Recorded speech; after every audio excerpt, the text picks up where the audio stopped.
Hi friends, free mentorship ప్రోగ్రాంలో భాగంగా polity classes మనము ఫస్ట్ క్లాస్ కంప్లీట్ చేసుకున్నాం. హిస్టారికల్ బ్యాక్గ్రౌండ్ కొన్ని చట్టాలు కూడా ఎక్స్ప్లెయిన్ చేయడం జరిగింది. సో మిగతా రెండు చట్టాలు బ్యాలెన్స్గా ఉన్నాయండి.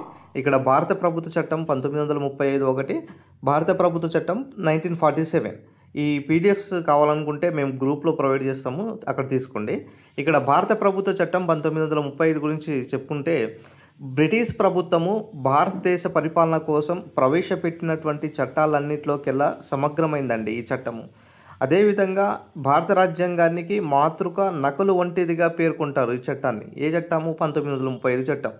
క్వశ్చన్ అడుగుతారు, భారత రాజ్యాంగానికి మాతృక నకలుగా వంటిదిగా పేర్కొన్నటువంటి చట్టం ఏంటిది అంటే భారత ప్రభుత్వ చట్టం 1935. ఈ చట్టం ప్రకారమే కేంద్రంలో ద్వంద్వ పాలనను ప్రవేశపెట్టారు. ఓటు హక్కు పరిధిని 3% నుంచి 10% కూడా పెంచడం జరిగింది. అదేవిధంగా ఆర్బీఐ స్థాపన కూడా ఈ చట్టం ప్రకారమే. ఏ చట్టం? 1935 చట్టం. ఫెడరల్ కోర్టును ఏర్పాటు చేశారు. అదేవిధంగా కేంద్ర రాష్ట్ర ఉమ్మడి జాబితాల విభజన కూడా చేశారు. కేంద్రంలో ఎన్ని అంశాలు ఉన్నాయి, రాష్ట్రంలో ఎన్ని అంశాలు ఉన్నాయి, ఉమ్మడి జాబితాలో ఎన్ని అంశాలు ఉన్నాయి. ఫెడరల్ కోర్టును కూడా ఏర్పాటు చేశారు.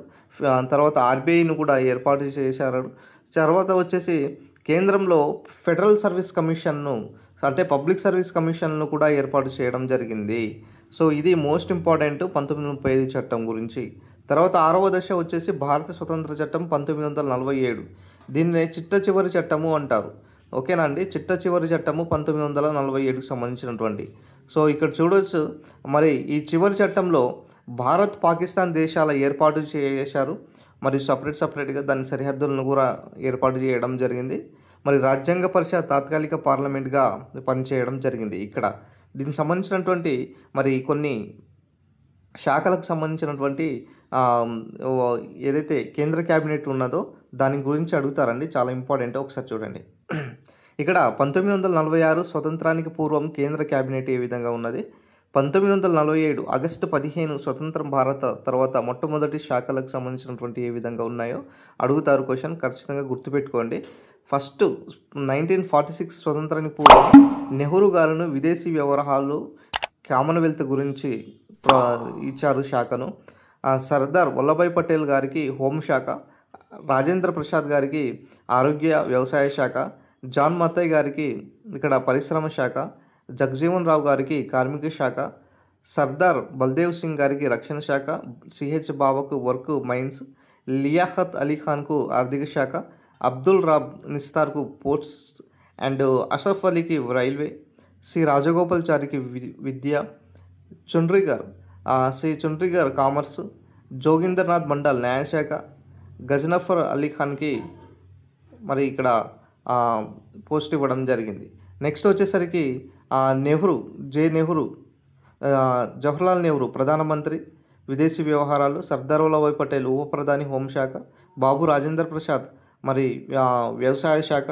తర్వాత వచ్చేసి మౌలానా అబ్దుల్ కలాం ఆజాద్కి ఇక్కడ మనకు విద్యాశాఖ అయితే ఇవ్వడం జరిగిందండి, గుర్తుపెట్టుకోండి. తర్వాత డాక్టర్ బిఆర్ అంబేద్కర్ గారికి న్యాయశాఖ, సర్దార్ బల్దేవ్ సింగ్కి రక్షణ శాఖ ఇవ్వడం జరిగింది. నెక్స్ట్ వచ్చేసి షణ్ముఖం శెట్టియార్ వచ్చేసి ఆర్థిక శాఖ, జాన్ మత్తయ్ గారికి రైల్వేలు శాఖ ఇవ్వడం జరిగింది.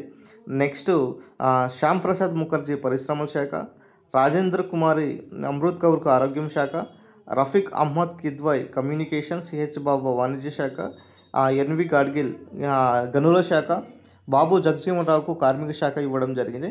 ఇక్కడ గజనఫర్ అలీ ఖాన్కి చెప్పలేదు కదా, గజనఫర్ అలీ ఖాన్కు వైద్య శాఖ ఆరోగ్య శాఖ అండి, వైద్య శాఖ ఆరోగ్య శాఖ ఇవ్వడం జరిగింది, గుర్తుపెట్టుకోండి. తర్వాత వచ్చేసి మనకి ఇక్కడ రాజ్యాంగ రచన సంబంధించినటువంటి కొన్ని ఇంపార్టెంట్స్ ఇక్కడ ఇవ్వడం జరిగింది. చూడండి, రాజ్యాంగ పరిషత్ గురించి మొదటిసారిగా ప్రస్తావించినటువంటి వ్యక్తి ఎవరంటే ఎంఎన్ రాయ్, 1934లో ప్రస్తావించినటువంటి వ్యక్తి. రాజ్యాంగ పరిషత్ను మొట్టమొదటిసారిగా ప్రతిపాదించినటువంటి రాజకీయ పార్టీ ఏంటిదంటే స్వరాజ్ పార్టీ, గుర్తుపెట్టుకోండి. డైరెక్ట్ బిట్స్ వస్తాయి. 1935లో మొదటిసారిగా ఐఎన్సి రాజ్యాంగం రచించడం కోసం రాజ్యాంగ పరిషత్ను ఏర్పాటు చేయాలని డిమాండ్ చేసింది. 1938లో ఐఎన్సి తరపున జవహర్లాల్ నెహ్రూ భారతదేశానికి ఒక రాజ్యాంగం ఖచ్చితంగా ఉండాలి అనేసి ప్రకటన చేశారు. ఎవరు? జవహర్లాల్ నెహ్రూ. ఎప్పుడు? 1938లో. ఓకేనా అండి. నెక్స్ట్ భారత్ రాజ్యాంగ పరిషత్ డిమాండ్ ఏంటిదంటే 1940లో ఆగస్ట్ ఆఫర్ రూపంలో బ్రిటిష్ ప్రభుత్వం అంగీకరించింది. తర్వాత 1942 వచ్చేసి క్రిప్స్ రాయబారం రాజ్యాంగ పరిషత్ను ఏర్పాటు చేస్తున్నట్లు అధికారికంగా ప్రకటించగా ముస్లిం లీగ్ క్రిప్స్ ప్రతిపాదనలను తిరస్కరించింది. అంటే 1942లో వచ్చినటువంటి క్రిప్స్ రాయబారము రాజ్యాంగ పరిషత్ను ఏర్పాటు చేస్తున్నట్లుగా అధికారికంగా ప్రకటించగా ముస్లిం లీగ్ వచ్చేసి క్రిప్స్ ప్రతిపాదనలను తిరస్కరించింది. నెక్స్ట్ ఒకసారి చూడండి, 1946లో క్యాబినెట్ మిషన్ ప్లాన్ పథకం ద్వారా రాజ్యాంగ పరిషత్ ఏర్పాటు చేసింది. ఎప్పుడు? 1946 క్యాబినెట్ మిషన్ ప్లాన్ ద్వారా. నెక్స్ట్ రాజ్యాంగ పరిషత్లోని మొత్తం సభ్యుల సంఖ్య ఎంత అంటే 389. రాజ్యాంగ పరిషత్లో మొత్తం టోటల్ సభ్యుల సంఖ్య 389. బ్రిటిష్ పాలిత ప్రాంతాలకు కేటాయించిన సీట్లు 296. ఓకేనా అండి. వీటిలో 11 రాష్ట్రాలకు 292 సీట్లు, చీఫ్ కమిషనరేట్ 4 సీట్లు ఇవ్వడం జరిగింది. చీఫ్ కమిషనరేట్కు 4 సీట్లు ఇవ్వడం జరిగింది. అదేవిధంగా స్వదేశీ సంస్థానాలకు కేటాయించిన సీట్లు ఎంత అంటే 93 సీట్లు కేటాయించారు. స్వదేశీ సంస్థానాలకు 93 సీట్లు కేటాయించారు. ఇక నెక్స్ట్ కనుక చూసుకున్నట్లయితే రాజ్యాంగ పరిషత్ సంబంధించినటువంటి ఎన్నికల విషయంలో అప్పుడు ఎన్నికలు ఏ విధంగా జరిగాయి, ఏ పార్టీకి ఎన్ని ఓట్స్ వచ్చినాయి అంటే ఇక్కడ ప్రధానంగా 1946 జూలై నుండి ఆగస్టు మధ్య కాలంలో బ్రిటిష్ ఇండియాకు కేటాయించబడినటువంటి 296 సీట్లకు ఎన్నికలు జరిగాయండి. ఈ రాజ్యాంగ పరిషత్ ఎన్నికలు ఇప్పుడు ఎంత? 296 సీట్లు జరిగితే జాతీయ కాంగ్రెస్కు 208 సీట్లు, ముస్లిం లీగ్కు 73, స్వతంత్రులకు 15 సీట్లు అయితే రావడం జరిగింది. స్వతంత్ర రాజ్యాలకు కేటాయించినటువంటి 93 సీట్ల వారు నామినేట్ చేయకుండా రాజ్యాంగ పరిషత్కు దూరంగా ఉన్నారు. 93 సీట్లు కేటాయించారు స్వతంత్ర రాజ్యాలు, కానీ వాళ్ళు నామినేట్ చేయకుండానే వాళ్ళు దూరంగా ఉండడం జరిగింది. నెక్స్ట్ విషయానికి వస్తే రాజ్యాంగ పరిషత్ కార్యాచరణ ఏ విధంగా జరిగిందంటే ఫస్ట్ రాజ్యాంగ పరిషత్ యొక్క మొదటి సమావేశం 1946 డిసెంబర్ 9న జరిగిందండి. ఇది మొదటి సమావేశం. ఈ మొదటి సమావేశానికి 211 మంది సభ్యులు హాజరయ్యారు. మరి ముస్లిం లీగ్ ఈ సమావేశాన్ని బహిష్కరించి మరి ప్రత్యేక దేశం ఏర్పాటు కావాలనేసి కోరింది. సచ్చిదానంద సిన్హాను తాత్కాలిక అధ్యక్షునిగా నియమించారు. ఫ్రాంక్ ఆంథోనీని ఉపాధ్యక్షునిగా ఎన్నుకోవడం జరిగింది రాజ్యాంగ పరిషత్లో. తర్వాత డిసెంబర్ 11వ తేదీన డాక్టర్ రాజేంద్ర ప్రసాద్ను రాజ్యాంగ పరిషత్ శాశ్వత అధ్యక్షుడిగా జేబీ కృపలాని ఇక్కడ ప్రతిపాదించి ఏకగ్రీవంగా ఎన్నుకున్నారు. జేబీ కృపలాని ప్రతిపాదించి ఏకగ్రీవంగా ఎన్నుకోవడం జరిగిందండి. తర్వాత ఉపాధ్యక్షునిగా హెచ్సి ముఖర్జీని వీటి కృష్ణమాచారిని ఎన్నుకోవడం జరిగింది. హెచ్సి ముఖర్జీని వీటి కృష్ణమాచారిని ఎన్నుకున్నారు ఉపాధ్యక్షులుగా. తర్వాత ఆశయాల తీర్మానము. ఈ ఆశయాల తీర్మానం గురించి కొన్ని చూసుకున్నట్లయితే 1946 డిసెంబర్ 13న రాజ్యాంగ పరిషత్లోని జవహర్లాల్ నెహ్రూ 8 అంశాలతో కూడిన ఆశయాల తీర్మానాన్ని ప్రవేశపెట్టారు. ఎప్పుడు? 1946 డిసెంబర్ 13న రాజ్యాంగ పరిషత్లో జవహర్లాల్ నెహ్రూ గారు 8 అంశాలతో కూడిన ఒక ఆశయాల తీర్మానాన్ని ప్రవేశపెట్టారు. 1947 జనవరి 22న ఈ ఆశయాల తీర్మానాన్ని రాజ్యాంగ పరిషత్ ఏకగ్రీవంగా ఆమోదించడం జరిగింది. ప్రవేశపెట్టింది 1946 డిసెంబర్ 13 ప్రవేశపెడితే 1947 జనవరి 22 ఆశయాల తీర్మానం రాజ్యాంగ పరిషత్ ఏకగ్రీవంగా ఆమోదించడం జరిగింది. అయితే రాజ్యాంగ సలహాదారు ఎవరంటే బిఎన్ రావు. రాజ్యాంగ సలహాదారుగా పనిచేసింది ఎవరంటే బిఎన్ రావు గారు పనిచేయడం జరిగింది. నెక్స్ట్ రాజ్యాంగ పరిషత్ కార్యక్రమాలు ఏ విధంగా ఉన్నాయి అంటే ఇక్కడ చూడండి. రాజ్యాంగ పరిషత్ కార్యక్రమాలు మోస్ట్ ఇంపార్టెంట్ అంటే ఫస్ట్ ఏంటిదంటే 1947 జూలై 22న జాతీయ జెండాను ఆమోదించారు. 1947 జూలై 22న జాతీయ జెండాను ఆమోదించారు.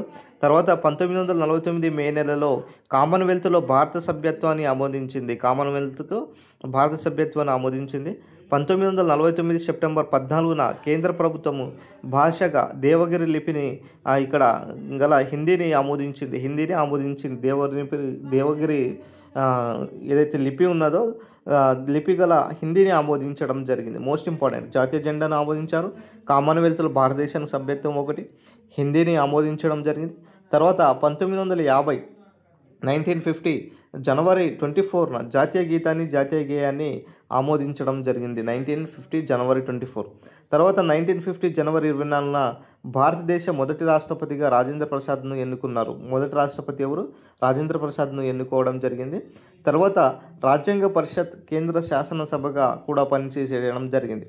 అయితే ఈ కేంద్ర శాసనసభగా పనిచేయనప్పుడు మొదటి స్పీకర్‌గా పనిచేసిన వ్యక్తి ఎవరంటే జీవీ మౌలంకర్‌ను ఎన్నుకున్నారు. మొదటి స్పీకర్‌గా పనిచేసినటువంటి వ్యక్తి జీవీ మౌలంకర్. గుర్తుపెట్టుకోండి. జనవరి 24, 1950న డాక్టర్ రాజేంద్ర ప్రసాద్‌ను భారత రాష్ట్రపతిగా ఆమోదించారు. భారత రాష్ట్రపతిగా ఎప్పుడు ఆమోదించారు?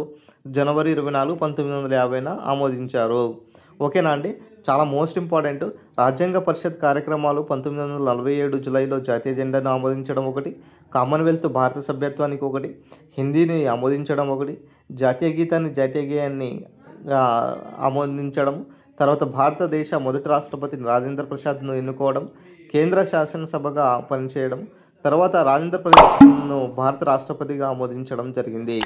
అయితే ఈ రాజ్యాంగ రచనకు పట్టిన కాలం ఎంత అంటే 2 సంవత్సరాల 11 నెలల 18 రోజులు పట్టడం జరిగింది.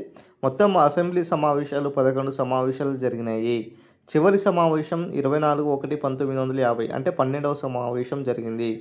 రాజ్యాంగ రచనకు అయినటువంటి ఖర్చుల గురించి చూసుకున్నట్లయితే 64 లక్షలు అయినాయి ఖర్చులు. తర్వాత మనకు రాజ్యాంగ పరిషత్ సంబంధించినటువంటి ముఖ్య కమిటీలు ఉన్నాయి. ఈ ముఖ్య కమిటీలు నెక్స్ట్ వీడియోలో చర్చించుకుందాం. సో వీడియో లెంత్ ఎక్కువగా ఉండవద్దు అన్న ఉద్దేశంతో సో రోజు ఒక మంచి కంటెంట్‌తో మంచి ఇంపార్టెంట్ టాపిక్స్ సొల్లు లేకుండా మీకు అందించడం జరుగుతుందండి. సో కొత్తవారు ఎవరైనా షేర్ చేయండి. ఇది ఒక మంచి ఇన్ఫర్మేషన్. కోచింగ్ తీసుకోలేనటువంటి పరిస్థితిలో ఉన్నటువంటి నిరుపేద విద్యార్థులకు ఈ యొక్క వీడియోస్ అనేది చాలా యూస్‌ఫుల్ అవుతాయండి. So thank you friends. Thank you one and all.